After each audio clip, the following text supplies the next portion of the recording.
Yeah, it's a great pleasure to be here. I'm really enjoying my time in London, um, and the hospitality has been excellent.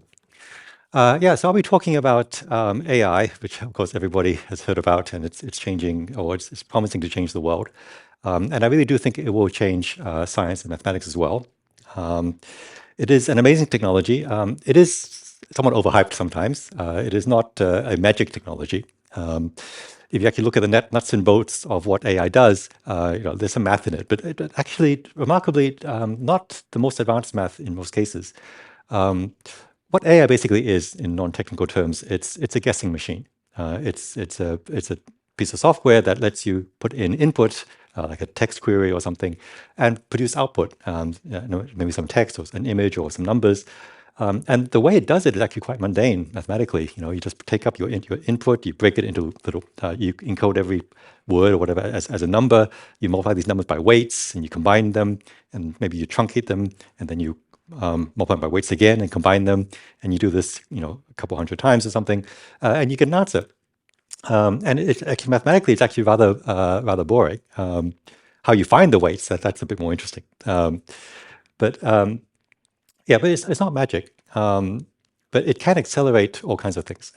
Maybe an analogy I'd like to give is that imagine that in this world that flight had not been invented, powered flight, and we just had cars and trucks and ships and just land and sea-based travel. And then someone at some point invents the jet engine.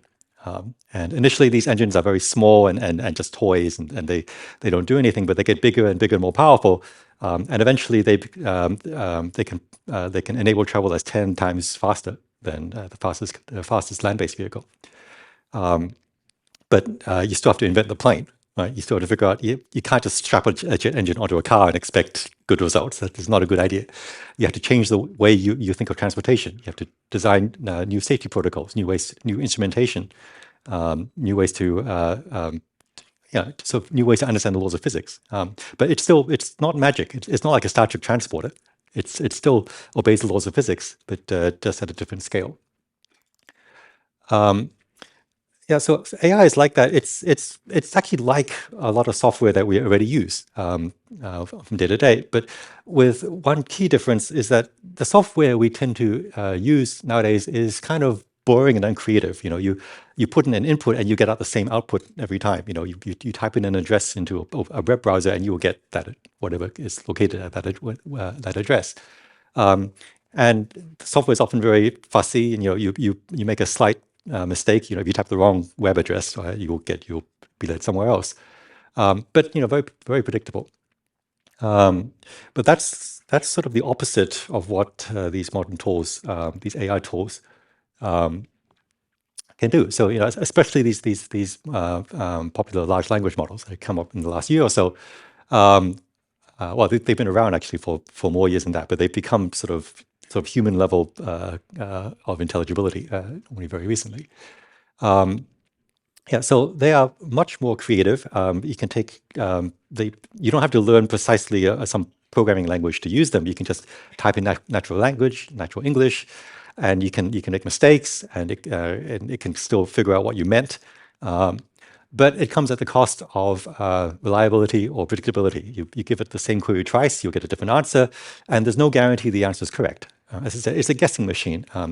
It tries to give you an answer which it guesses is close to the kind of correct answers it has seen to other questions, but it's not actually thinking on its own how to actually generate these things. Um, but and sometimes what they can do is amazing. So when GPT-4 first came out last year, there was a paper testing its capabilities, and so they fed it, among other things, problems from math Olympiads, which are these very competitive high school math competitions. In fact, there's one going on right now in Bath, and I'll be traveling there this weekend for the closing ceremony. And also our host XTX is also funding actually a big AI competition the aim is eventually to see if AI can actually solve these the same questions that only a few hundred high school math students can solve perfectly. And so, among other things, they fed it many recent Olympic questions, and occasionally they actually got the questions completely right. So here's an answer they published where this is we probably can't read it, but it's a reasonably challenging high school. It's a problem for like the really upper end of high school math students, and GPT-4 step by step gave a completely correct proof of this particular question.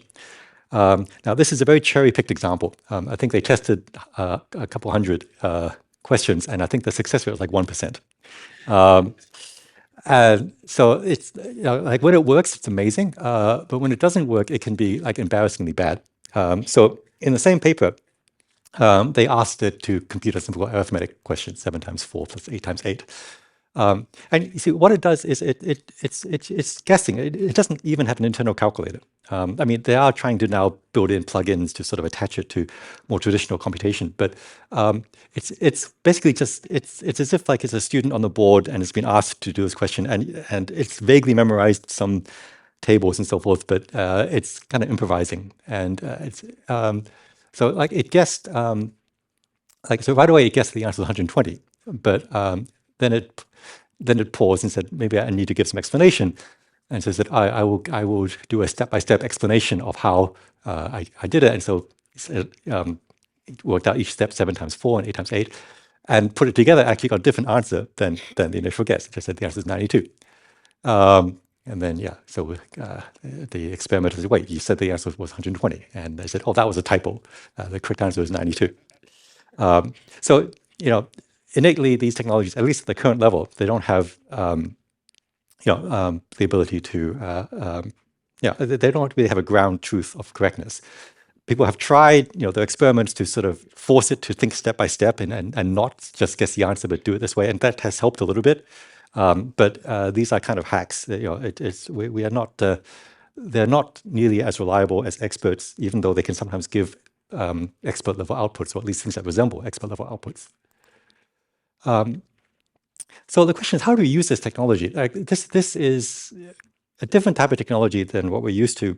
So we're used to technology that makes mistakes before. I mean, there's all kinds of bad technology which creates shoddy outputs. But normally, when a program or technology produces something bad, you can kind of tell it's bad. That it's like it just doesn't look like the real thing. But AI by design, actually, these weights are chosen specifically so that the answers resemble correct answers as much as possible. So even when they're wrong, they look very, very convincing. And so that's a dangerous combination if we are using existing sort of paradigms, like existing senses of how to detect when something looks good and looks bad. Especially if you want to apply it in anywhere where there's actual potential harm. Like if you want to use AI to make a medical decision or a financial decision, or even as a therapist, for example. I mean, these text generators, they can potentially be great companions, but it could also give extremely bad advice. So there are many areas where, despite the potential, the safety isn't there yet.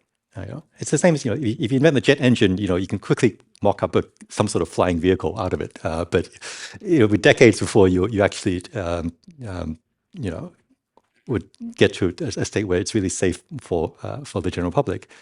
On the other hand, air travel is the safest travel per mile today. Despite sort of being an obviously dangerous technology. So these problems will be solved, and they are solvable. But you have to actually think about safety. You can't just sort of assume it's going to happen.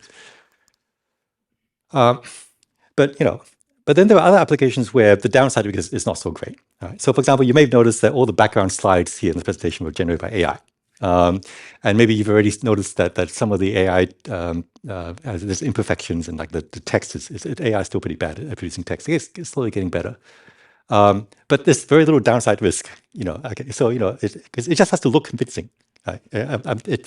The background images are not the main the core part of my talk. So so you can so there's certain applications where the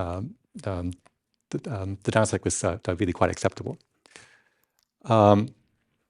And in science, particularly, yeah, one way to mitigate the risk of errors and biases is because science is all about verification, and especially independent verification. And if there's any setup where you can combine the unpredictable but really powerful outputs of AI with with an independent verification to filter out the rubbish and actually just keep the good stuff, then you start um, um, really seeing lots and lots of potential applications. To give another analogy, current science is like we have these taps of water that produce a certain amount of drinking water, but there's a certain limit as to how much output these taps can produce. And suddenly we have this big fire hose that can churn out 10 times, 100 times as much liquid, but not in drinkable form. Okay, but if you have a filtration unit, then that allows you to filter out the undrinkable part, then suddenly you actually have a huge supply of drinking water. So that's sort of what I see science and mathematics uh, um, coming to. So there are many different ways in which this is already beginning to happen. So there are many sciences where the bottleneck is finding good candidates to solve problems. Okay, so maybe you are in drug design and you want to find a drug for a certain disease, and you have to synthesize it. You have to first come up with a drug, maybe from either from nature or by modifying this drug, and then you have to synthesize it. You have to trial it, phase 1 trials, phase 2 trials. So there's a multi-year process of trials, and it's extremely expensive. So only the largest pharmaceutical companies can afford, getting it all the way to the final approval. And many drugs that you test don't actually work, and they have to be abandoned at some point during the process. Sometimes you get lucky, and they don't cure the thing that you wanted, but they are beneficial for something else. But still, it's a very there's a lot of trial and error, and and if there was a way to cut down on the number of candidates, so what you could do is that you could use AI. So they're already using AI to model proteins now, and then and very soon you can, with enough data, you can start modeling the function of various drugs based on the data of existing clinical trials and so forth, and you can find promising candidates for drugs using AI for various diseases. Okay, but then you still have the clinical trials afterwards. Okay, so you still have the gold standard of scientific validation, but instead of having just 100 candidates, maybe you just have to test 10 before you find one that works. And the same for many other sciences. Material science is another area where there's going to be a big win. If you want to find a new superconductor that actually works at room temperature, which has been a holy grail for decades, people have tried different materials and then usually failed. Sometimes they make a big press release and then they still fail. But again, potentially you can skip the expensive synthesization process, and just if you can narrow down the number of candidates by a large factor, that can be transformative. And in fact, not only is the synthesis, not only is the design portion of these scientific problems becoming automated by AI. Actually, even the synthesis itself, people are also developing AI-driven labs where the whole process of synthesizing sometimes dangerous chemicals together can be done actually now in a much more automated fashion. So that's one place where there's a lot of acceleration in reducing candidates for expensive tests. Another place is in accelerating models. So we have to model all kinds of things in the modern world. Okay, so in the climate, we have to model the atmosphere and the other earth science processes. If you want to build a new freeway, we'd like to model the traffic. Pretty much everything, every complex system. We'd like to model economies. In cosmology, you want to model the universe. But models, often what we have to do is that we have to run the laws of physics. If you want to model the climate of the Earth over the next 20 years, we have certain laws of physics, and we take lots of data, and we run the laws of physics. But to make it accurate, you have to make really small time steps. You have to divide the Earth into really, really small grids, and you need these supercomputers, and it takes months and months like if you want to make a climate prediction, if carbon dioxide levels are at this level, what happens in 20 years? You have to spend months before you can actually get an answer of any reasonable accuracy.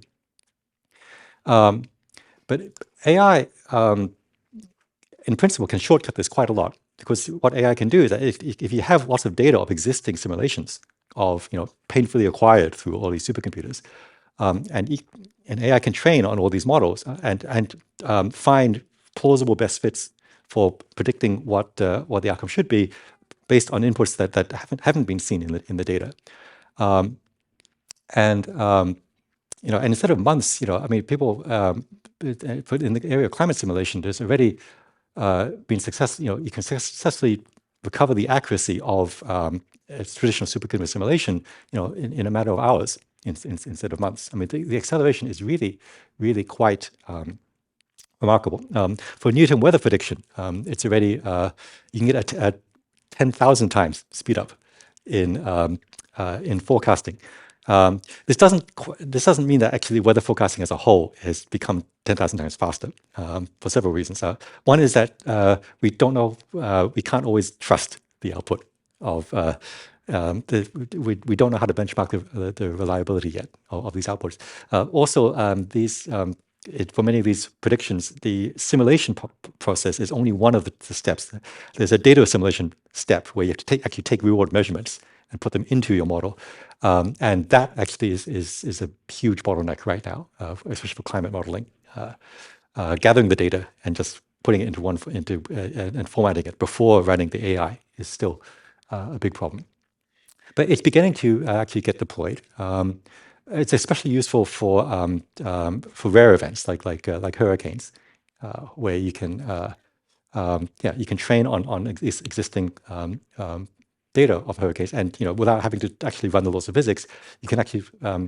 There's been some success stories. They've been able to predict where the landfall of a hurricane is in real time better than the National Weather Service. So anywhere where simulation is a bottleneck is another great use case. Okay, yeah, and actually for climate modeling, one thing it opens up is that right now, because it takes months and months to run a scenario, if you look at like the IPCC or like the predictions for climate change, they give you like 3 or 4 scenarios of like what could happen if we maintain output at this level or whatever, because that's all the compute that they can afford. But with the AI, you can run like thousands of scenarios. You could actually get much richer predictions. Yeah, so I'm a mathematician. So I'm actually really excited about how AI could potentially transform mathematics. There's already isolated use cases. The revolution hasn't happened yet, but I think it's coming. So it has many of sort of the key benefits and few of the downsides. So like there's a lot less downside to applying AI to math than in many other disciplines. Like if you ask AI to solve a math problem and it gives you an incorrect solution, it's not the end of the world. But also, more importantly, like we can independently verify these proofs. So in mathematics, we have a standard: a proof is correct or not correct. So that you don't have to trust the AI. You can use, in fact, you can use other computer software to verify the correctness of a proof. And also, since sort of many other problems have some mathematical component to them, it is entirely possible that actually, if you can get AI to improve mathematical reasoning, that could be a very, very broad opening to make AI much more useful in many other use cases.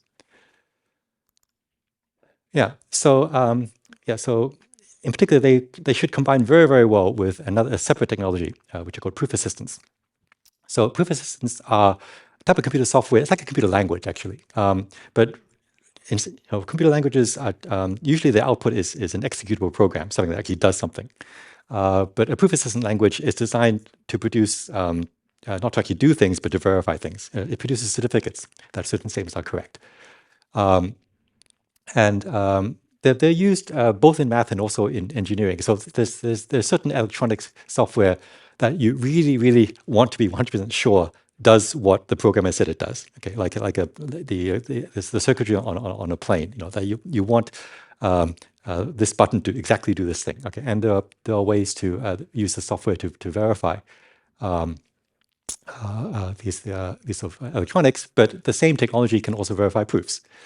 But it is it's unfortunately extremely time consuming. I think right now, so it already takes the mathematicians, several months to write a proof of a medium-sized problem, and formalizing it takes at least 10 times longer than that. And often you can't do it alone; you need groups of people. But it is getting faster. I have a little table here. There were many famous results in mathematics, which were proved, and then many decades later were eventually formally verified. But the process often took quite a long time. So, you may have heard the full-color theorem. It was proven in the 70s. It was only formalized in the 2000s. The Sum-Couplet conjecture. It was proven in 98. But it was so complicated that there was a lot of doubt as to whether the proof was correct. So the author, Thomas Hales, proposed a 20-year project to formalize it. He was very pleased when they did it in only 12. But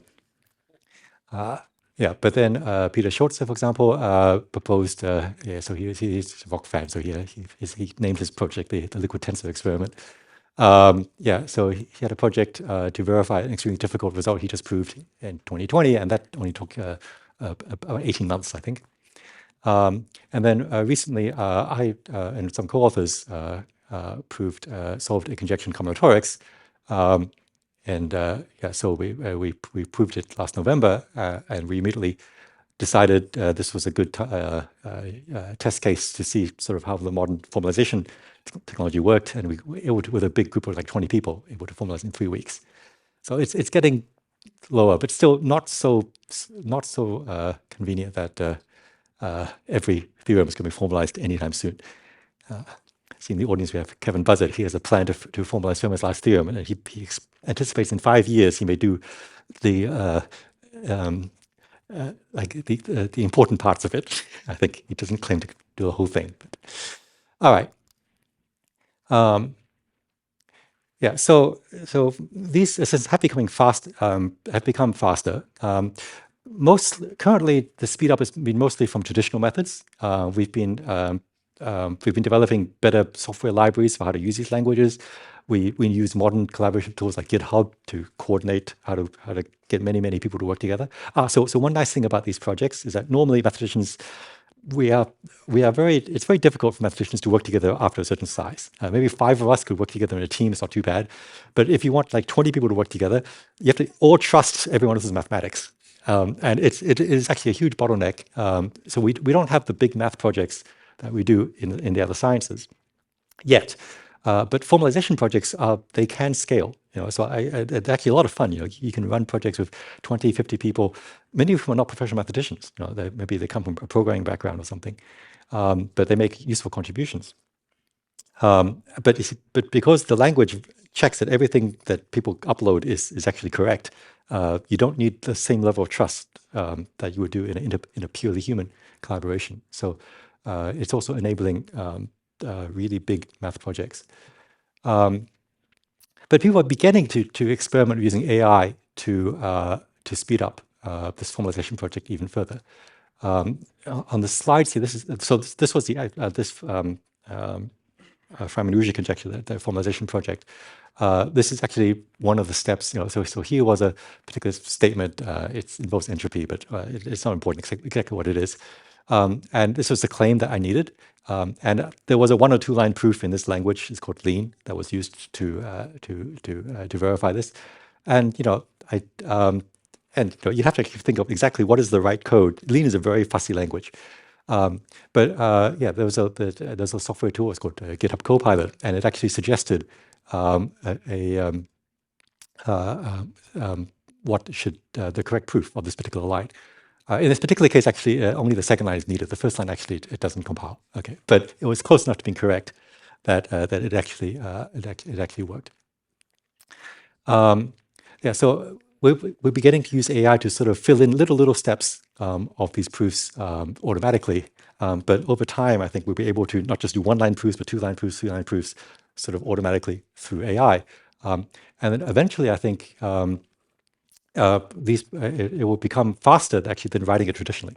I envision that eventually it will become a common practice.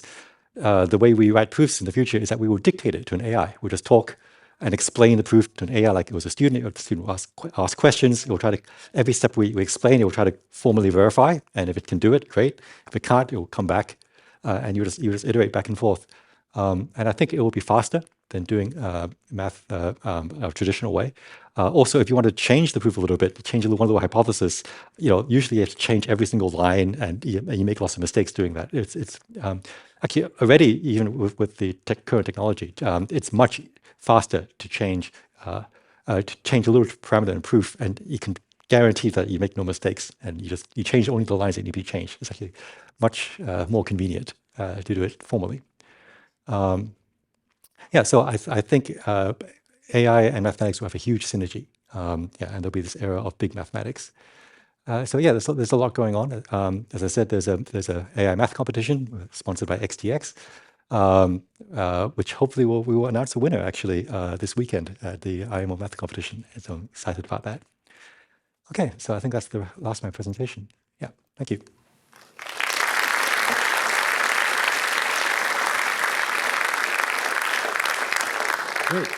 Great. So for the next part, we're going to have a bit of a fireside chat for about half an hour, and then we'll open this up for general questions from the audience. So this is really interesting talk. I actually looked at your slides with quite a lot of interest as well myself. And at first I was kind of curious. You showed that example of GPT-4 doing an incredible success. You mentioned it was cherry-picked. And then we also saw that we had disastrous calculation. Do you have a sense from the work that you do of what kinds of problems the AI is better equipped to solve? Yeah, so it's not doing human intelligence. Yeah, so things that humans find hard, AI can find easy, and things that humans find easy, AI finds hard. So this is a fascinating space. I think one thing that AI research is teaching us actually is what it's not so much artificial intelligence, but it's teaching about human stupidity. That, for example, language, speaking language conversationally like a human was considered a pinnacle of intelligence because, the other animals can't do this. But, what these AI tools do is that, they're predicting the next word to say. So they produce some string of text, and then for each string of text, they just probabilistically find what is the most likely word to come next. It's basically a fancy version of just pressing the autocomplete button on your phone over and over again. Which normally produces rubbish, but past a certain point, it actually becomes reasonably coherent. So one thing we realize is that, like the way I'm talking to you right now, basically I'm coming up with the next word to say. I'm not really I'm improvising, and that's what these tools do. They improvise. They make good guesses as to what comes next, and so there are certain mathematical arguments which seem complicated to humans, but they actually are kind of natural. Like each step, it has a logical. It's a logical thing to do from the previous steps. Now, there could be many steps, but in those contexts, AI does very well. But whereas if you ask it to solve a numerical problem, like that arithmetic problem, it's guessing, and because there's too many different possible outcomes. I give you 7 times 4 plus 8 times 8. There are different numbers that kind of look plausible, and it's not doing it from first principles. Yeah, I get it. I mean, in some sense, I guess if you hear someone talking and they say, what's 14 times 25? And they say something like, I don't know, 420. Yeah. Actually, it's probably wrong. I just guessed, right? Yeah. But the point is, it sounds sort of reasonable. I guess then another question is, you talked about how you put your polynomial Freiman-Ruzha into Lean. What was the reason you chose to do that? Because that's a time-consuming exercise. So what was the motivation that you had? Right. So I was already interested in. I've been interested in machine-assisted ways of doing mathematics for quite a while. Partly out of frustration. I mean, there's a lot of things. So there's a lot of part of maths that's fun, and then there's a lot of part which is tedious. And you really do get a sense that there's some way to make it all easier. So I've been on the lookout for quite a while on ways to make math easier. As I mentioned, Peter Schulze, who's a very prominent mathematician, also a Fields medalist, had this high-profile formalization effort, which I found very interesting. So actually, a few months prior to that proving that result, I actually did teach myself Lean, and it was actually surprisingly, I mean, it's similar to other languages, Python and C and so forth, but it's just, the philosophy is a bit different. But it was actually not too difficult to learn. Actually, and I used ChatGPT a bit to help me actually with some of the syntax and so forth. So I was able, rather painfully, in a month, to prove one of a simple result I proved by myself, just to practice. But what I was really interested in was the capability of these formal languages to enable massive collaboration, which as I said, it doesn't really happen in math yet. Um, but yeah, so we had a wonderful collaboration with 20 people. Like there was always something going on the group chat. It was a lot of fun. I see. So with that particular result, your issue was not that you weren't sure it was true. You were fairly confident this was true. Right. I mean, not just fairly. You were very confident this was true, but you Right. wanted to just do this as an exercise. Yeah. So these formal proof assistants kind of many applications. Okay. So the most obvious is giving us 100% guarantee of correctness. But yes, they can also enable collaboration. Um, I think, and they can also allow us to actually use AI in mathematics with some guarantees of correctness, which so there it's actually really important. Um, yeah, I do have more dreams. Like I'm starting a new project actually. There's a whole bunch of results in number theory I would like to automate and unify and get machines to automatically solve. But you really need sort of the theoretical guarantees that all the number crunching actually spits out something that's actually correct. I mean, how do you referee something that just says, "Oh, I just ran this massive opaque program"? Yeah, I think these proof assistants will play a big role in any kind of automation of mathematics. I see. You mentioned a lot about collaboration, and so it's very clear that you do a lot of collaboration as well. Now, given that these like turning something into Lean is this is code that you can use to verify that you can plug it into a verifier and make sure that your proof is correct. How do you see the incentive structure working for people to do this? Because in some sense, if you wrote it in English, wrote it in LaTeX or whatever, and submitted it, you already have the credit for the research paper. How do you see this incentive issue? Yeah, so that's going to be we're going to have to change our practices somewhat. I think. Well, I mean, the academic publishing system of mathematics is already coming under strain. Our papers are becoming longer. It's harder to find referees. Refereeing is an unpaid service that mathematicians do for other mathematicians, and yeah, the papers are getting more and more complicated. I think at some point, papers past a certain size, they will need the most technical parts of their paper to be formalized, so that the referee doesn't have to. I mean, that's a waste of the referee's time to check line by line that every line is correct. Right? You want to check the importance of the main results and so forth. So it could be that our publishing system will actually change to start encouraging formalization. But yeah, our funding system may have to change. As you say, like right now, the way you determine how successful a grant is or whether you get promoted, number of publications and where you get published is still very, very important. There are starting to be some journals specializing in formalized proofs. That's one thing which may help. But yeah, funding agencies will also have to figure out new ways to measure output.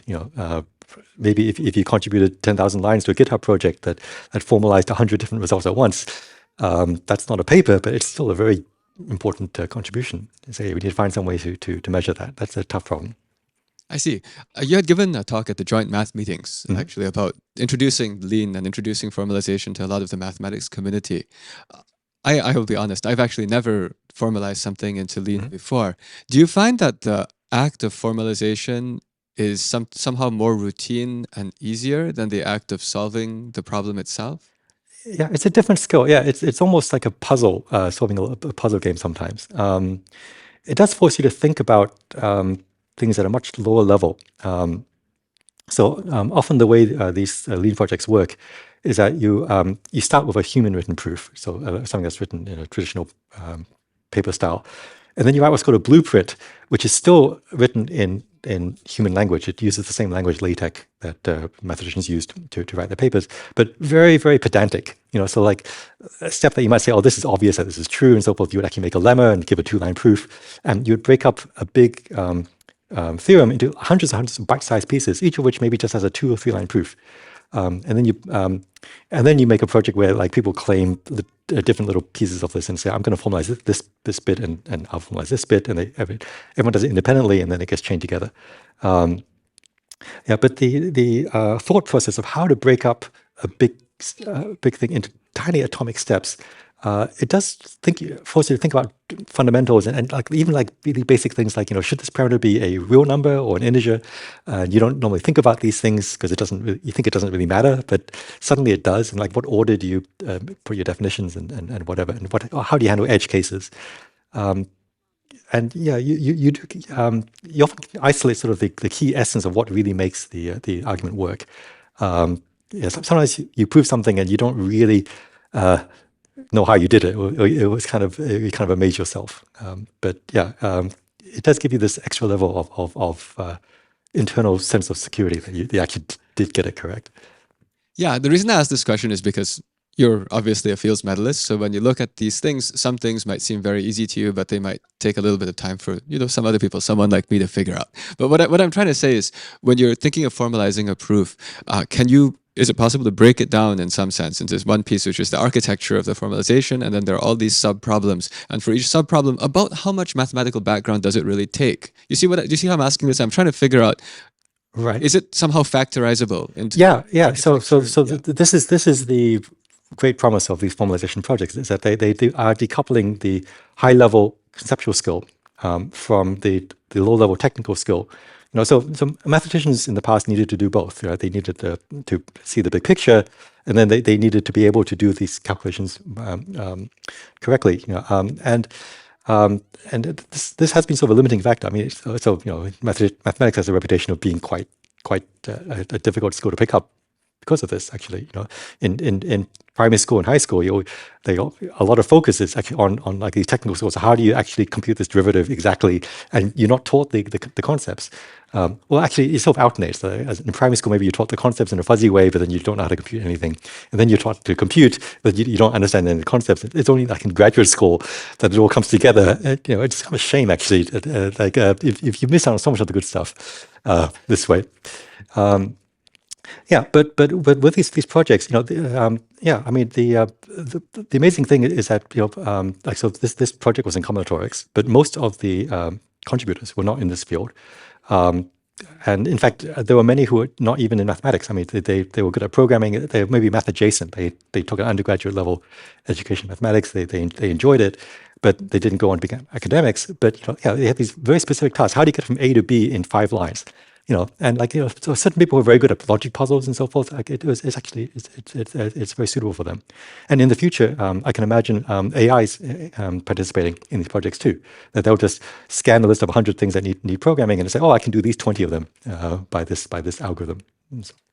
Yeah, so you're actually proposing a quite different architecture for how people might go forward and do mathematics. So hypothetically, if you were in charge of a mathematics department, and I'm not saying that you should be, but if you were in charge of a mathematics department and thinking about what you would do over a 30-year time frame, thinking ahead, right? Because in some sense, I say 30 because maybe an average faculty member might be there for about 30 years. So if you're thinking about your hiring and all of these, what would you think of doing if you had the power in some sense to design something that would be future-proof?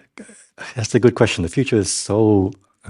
I mean, it's dangerous to predict the future. So it's dangerous to predict, but I'm asking you because you happen to have a lot of bird's eye view of everything, which is why I think this is a very interesting question to ask you. Yeah, no, I think I would like faculty to be open to change. As I said, I think there'll be a lot more role for the broader public in mathematical research than there is currently. There's almost no citizen mathematics. There's citizen science in other disciplines. Like in astronomy, there are people amateurs who discover comets, and in biology, there are people who identify butterflies and so forth. Okay, but in mathematics, it's only at the fringes that we are able to use the amateur math community. Partly because, again, it's an issue of trust. A lot of the output that they have is unfortunately not at the professional level. Yeah, but also just the technical difficulty in speaking the mathematician language. But with both AI and these formal proof assistants, these problems could become solvable. So I also envisage broader collaborations with other sciences. Yeah, so AI also enables scientists to talk to each other. I mean, if I want to talk to a biologist, I don't know how to express a gene or anything. But again, AI may provide a translator. And so we're already seeing AI enabled these new databases of ecosystems where people from many different areas of science are inputting their data on the same system, and they're creating a really holistic multimodal view. So there's some really exciting interdisciplinary developments going on. So I think also we'll have different types of scientists in the future. So, like as in mathematics, you have to do everything. Like you have to come up with the idea, you have to find the solution, you have to write it up, you have to apply for grants, and you have to give the talks and so forth. But with these technologies, you could have different mathematicians specialize in different things. You could have a project manager who may not actually do much of the low level proving of things, but is a very good people person. They can organize people to direct them on certain tasks and knows enough of the mathematics to sort of know how to split things up into sort of the right sizes of pieces and give each piece to a suitable person. And that can be a useful skill. I mean, it's the same with software development. 50 years ago, you have individual programmers who would program an entire huge piece of software, and they do everything. But now software has been, software development has been split up into many different specialized jobs, and I think mathematics will go the same way. I see. So that's starting to sound a little bit like the other departments in the sciences, Yeah. like even having technicians and so Yes. and so on. Okay. Now, suppose that you were not only the head of a math department, but suppose you were a dean of a college or something like.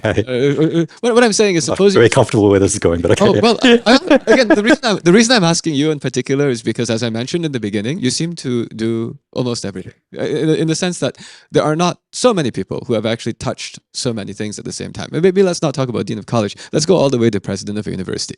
In the sense that, well, because what I'm trying to say is mathematics, right? So you in some sense are representing mathematics. What is the role of mathematics now that we see all of this artificial intelligence coming out? In some sense, the computer science folks might want to be the first to say that this is their thing. But here you are, you're working on proofs and logic, and this is in some sense fundamental. So I'm just wondering, how would you think of the role of mathematics department, mathematics researchers in the grand scheme of things in the academic environment? Yeah, so I think the lines will blur quite a bit. I mean, there'll still be people who just do mathematics. I think the beauty of the specialization is that you can still pick one aspect of doing mathematics and specialize in that.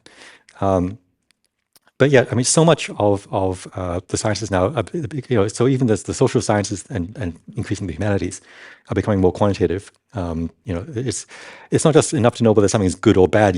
How much good is there, how much bad is there. You need numbers and you need ways to measure certainties and you need ways to interpret all this data and all the AI models that you're putting on the data. So I think.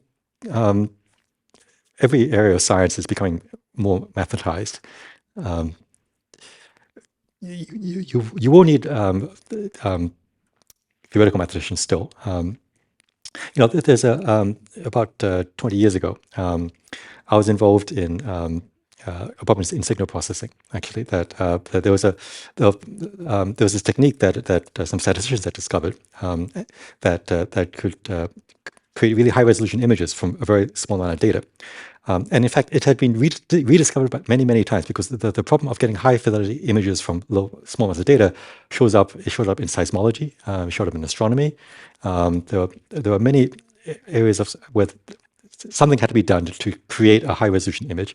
And many different scientists had discovered by accident a certain technique, it's called L1 minimization, worked very well. But no one could explain why. And so when the seismologists realized this, people said, "Oh, this is some trick that only seismologists can use," and it didn't spread. And the same in astronomy and the other fields. But when we discovered it, well, these statisticians discovered, they came to me and they presented to me actually as a pure math problem about random matrices.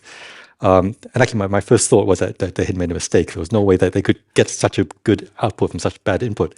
But in trying to disprove theoretically what they were doing, I actually found out the one scenario in which it actually could work, and that was actually what was going on. So we wrote a paper, and now that it had a theoretical guarantee, like dozens of other fields started looking at it, and now this technique is called compressed sensing. It's used everywhere. Modern MRI machines, for example, they use it to make MRI scans 10 times faster.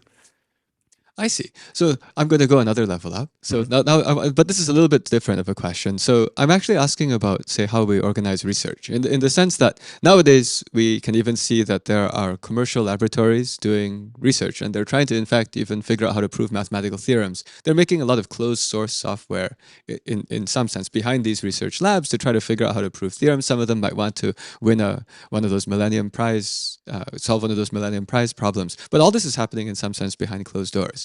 At the same time, there are national research budgets, which are quite large, and they're in some sense paying for old-fashioned research. Do you see some change that may need to happen so that, let's just say, we open source academicians don't get left behind?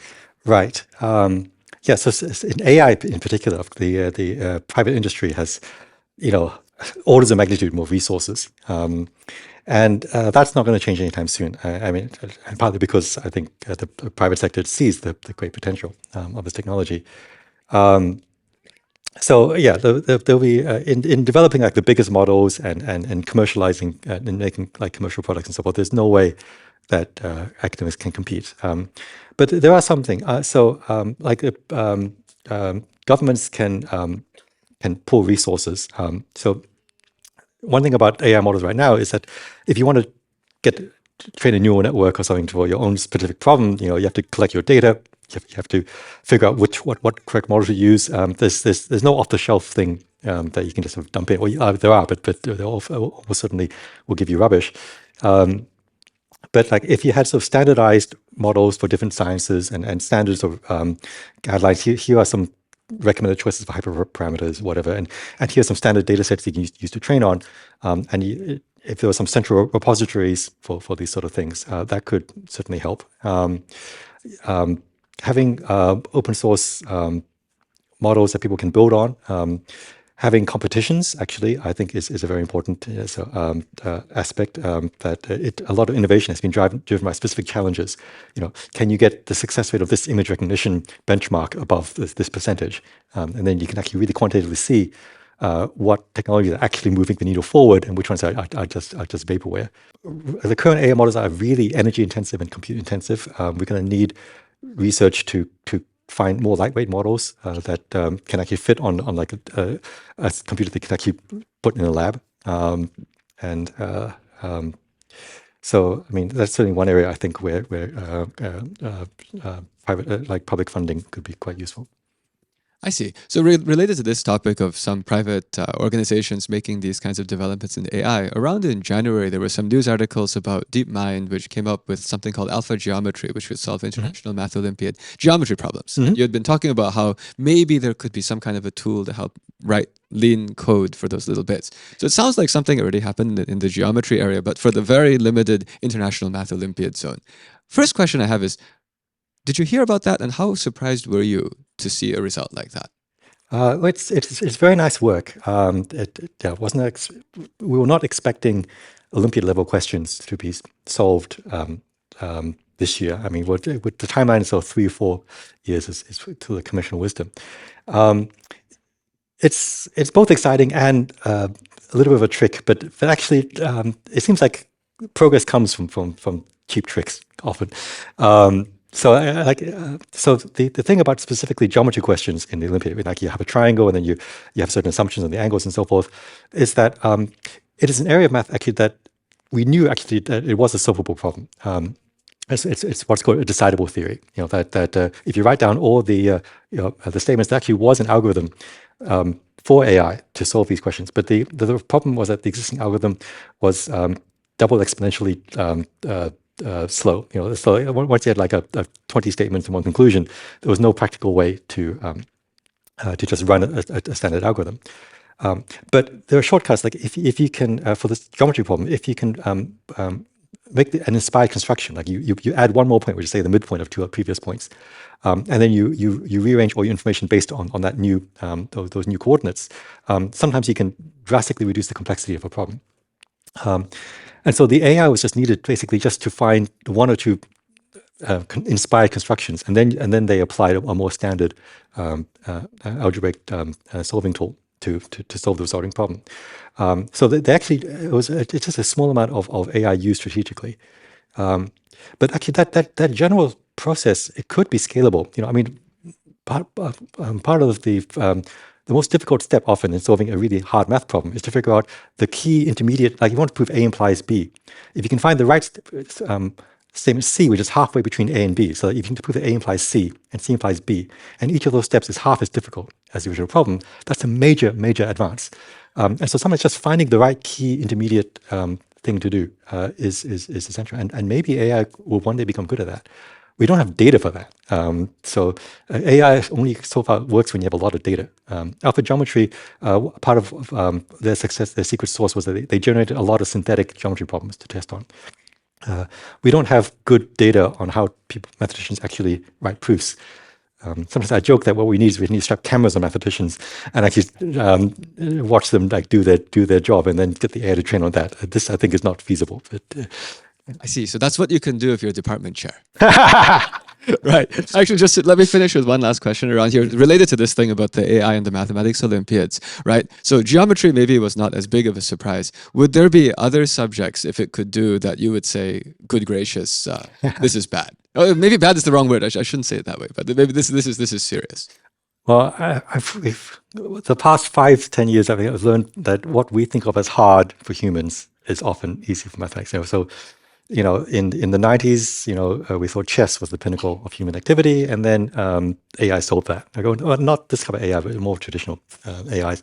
I said, oh, okay, so yeah, but that was a trick. Okay, it was just brute force. Okay, Go is what humans can do uniquely. Okay, and then there's a different technique that basically solved Go. And then image detection at one point was hard. Voice recognition, translation, one by one, these things have all fallen. And it was creating poetry and art was considered like one of the last things that AI would do, and it was one of the first that the modern AI models could mimic at least.